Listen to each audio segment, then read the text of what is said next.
में पहले की बात है। पृथ्वी के कोने में एक रहस्यमयी जगह थी, जेनोरा घाटी। ये घाटी पहाड़ों के बीच बसी हुई थी, जहां घने जंगल, नीली झीलें और गहरी चुप्पी पसरी रहती थी। स्थानीय लोग कहते थे कि उस घाटी में आज भी डायनासोर जिंदा हैं, लेकिन उन्हें केवल वही देख सकता है जिसके दिल में सच्ची जिज्ञासा और साहस हो। इस कहानी का नायक है अली, एक समझदार लड़का। उसे हमेशा से डायनासोर में बहुत दिलचस्पी थी। उसके कमरे की दीवारों पर उनके पोस्टर लगे थे, उसकी अलमारी में उनकी किताबें थीं, और तकिए के नीचे डायनासोर का छोटा खिलौना सोता था। एक दिन जब अली अपने दादा की पुरानी किताबें टटोल रहा था, तो उसे एक बहुत ही पुराना नक्शा मिला। उस पर लिखा था, जहां समय अब भी रुक गया है। उस नक्शे ने अली के भीतर की आग जगा दी। वो अपने सबसे अच्छे दोस्त फरीहा के पास गया और बोला, तैयार हो जाओ, हम एक असली साहसिक यात्रा पर जा रहे हैं। दोनों बच्चों ने जरूरी सामान बांधा, पानी की बोतलें, कैमरा, कंपास और एक टॉर्च। अगली सुबह सूरज की पहली किरण के साथ वे जंगल की ओर निकल पड़े।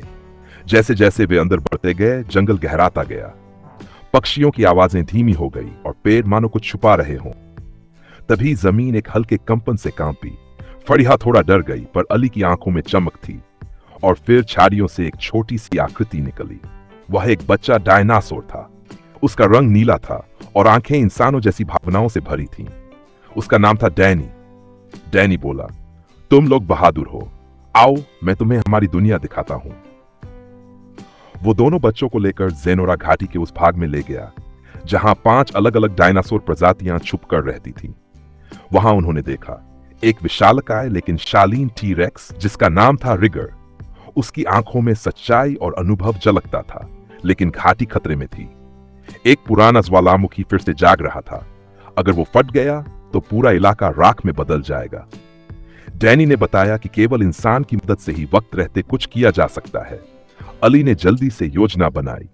फरीहा ने नक्शा फैलाया और सबने मिलकर एक सुरंग खोदनी शुरू की, जिससे गर्म लावा दूसरी दिशा में बह सके।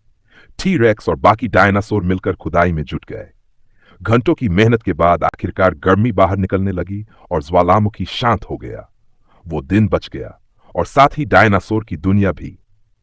जब अली और फरीहा लौटने लगे तो डैनी ने उन्हें एक चमकता हुआ पत्थर दिया। उस पर लिखा था, साहस, विश्वास और सच्ची दोस्ती, यही असली ताकत है। दोनों बच्चे लौट आए, पर उनके दिलों में अब सिर्फ किताबों की बातें नहीं थीं, बल्कि एक ऐसा रहस्य था जो उन्होंने अपनी आंखों से देखा था। वीडियो को लाइक करें, शेयर करें और एक प्यारा सा कमेंट जरूर करें।